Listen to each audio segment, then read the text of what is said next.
Doctor Mahbubur Rahman মোল্লা college ও কবি নজরুল এবং সোহরাওয়ার্দী কলেজের শিক্ষার্থীদের মধ্যে সংঘর্ষে রণক্ষেত্রে পরিণত হয়েছে রাজধানীর যাত্রাবাড়ী ও ডেমরা এলাকা। ভাঙচুর ও অগ্নিসংযোগ করা হয়েছে মোল্লা কলেজে।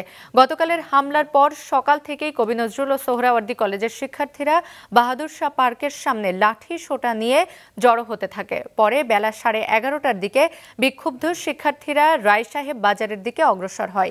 7 কলেজের অন্যান্য শিক্ষার্থীরাও তাদের সঙ্গে জড়ো হতে থাকে।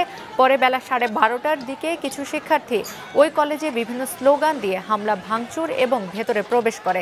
এ সময় রাস্তায় বিপরীত পাশে মোল্লা কলেজের শিক্ষার্থীরা অবস্থান নেয়।